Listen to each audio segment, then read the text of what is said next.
ನಾನು ಮತ್ತು ನನ್ನ ಸ್ನೇಹಿತ ಒಂದು ಕೇಕ್ ಶಾಪ್ಗೆ ಹೋಗಿದ್ದೆವು. ಅಲ್ಲಿ ಸುಂದರವಾದ ಚಾಕ್ಲೇಟ್ ಕೇಕ್ ಮತ್ತು ಇನ್ನೂ ಇತರ ಕೇಕ್ಗಳನ್ನು ಪ್ರದರ್ಶಿಸಲಾಗಿತ್ತು. ಅದು ನನ್ನ ಮನಸ್ಸನ್ನು ಎಷ್ಟು ಸೆಳೆಯಿತೆಂದರೆ ನಾನು ಪ್ರತಿ ಕೇಕಿನ ರುಚಿ ನೋಡಲು ಬಯಸಿದೆನು. ಅದು ತುಂಬ ಆಕರ್ಷಕವಾಗಿತ್ತು. ಪ್ರತಿ ಕೇಕಿನ ಬೆಲೆ 80 ರೂಪಾಯಿಗಳಾಗಿತ್ತು. ನಾನು ವಿವಿಧ ಕೇಕಿನಲ್ಲಿ ಒಂದೊಂದನ್ನು ತೆಗೆದುಕೊಂಡಾಗ ನನ್ನ ಜೇಬಿನಲ್ಲಿದ್ದ ಹಣ ಖಾಲಿಯಾಯಿತು. ನಿಮ್ಮ ಕಣ್ಣ ಮುಂದೆ ಈ ಎಲ್ಲ ಪದಾರ್ಥಗಳು ಇರುವಾಗ ಮತ್ತು ನೀವು ಎಲ್ಲ ಥರ ಒಂದು ತುಂಡನ್ನು ತಿನ್ನುವ ಬಯಕೆಯನ್ನು ಹೊಂದಿರುವುದು ದೊಡ್ಡ ಶೋಧನೆಯಲ್ಲವೇ? ಇದು ಜೀವನದಲ್ಲಿ ಮಾನವನ ಅತಿಯಾಶೆಯಾಗಿದೆ. ನಾವೆಲ್ಲರೂ ಒಂದಲ್ಲ ಒಂದು ರೀತಿಯಲ್ಲಿ ಅತಿಯಾಶೆ ಅಥವಾ ದುರಾಶೆಗೆ ತುತ್ತಾಗುತ್ತೇವೆ ಮತ್ತು ಹೋರಾಡುತ್ತಲೇ ಇರುತ್ತೇವೆ.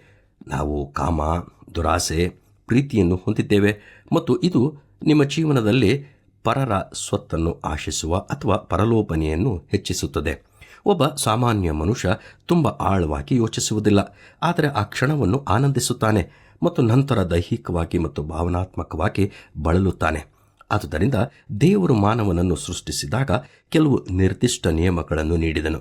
ವ್ಯಭಿಚಾರ ಯಾರ ಜೀವಿತದಲ್ಲಾದರೂ ಒಳ್ಳೆಯದನ್ನು ಮಾಡುತ್ತದೆ ಎಂದು ನೀವು ನೆನೆಯುತ್ತೀರಾ? ಇಲ್ಲವೇ ಇಲ್ಲ. ವ್ಯಭಿಚಾರ ಯಾರ ಜೀವಿತದಲ್ಲೂ ಒಳ್ಳೆಯದಲ್ಲ. ಇದು ಭಾವನಾತ್ಮಕ ಆಘಾತಕ್ಕೆ ಒಳಗಾಗುತ್ತದೆ. ಹೀಗಾಗಿ ದೇವರು ಒಬ್ಬರಿಗೆ ಒಬ್ಬರು ಎಂಬ ನಿಯಮದೊಂದಿಗೆ ಮದುವೆ ಎಂಬ ಒಡಂಬಡಿಕೆಯನ್ನು ಉಂಟು ಮಾಡಿರುವನು. ದಾಂಪತ್ಯವು ಮಾನ್ಯವಾದ್ಯದೆಂದು ಎಲ್ಲರೂ ಎಣಿಸಬೇಕು. ಗಂಡ ಹೆಂಡಿಯರ ಸಂಬಂಧವು ನಿಷ್ಕಳಂಕವಾಗಿರಬೇಕು ಎಂದು ಬೈಬಲ್ ಹೇಳುತ್ತದೆ. ಹಾಗಾದರೆ ಶರೀರ ಭಾವದ ಕರ್ಮಗಳಿಂದ ದೂರವಿರೋಣವೇ?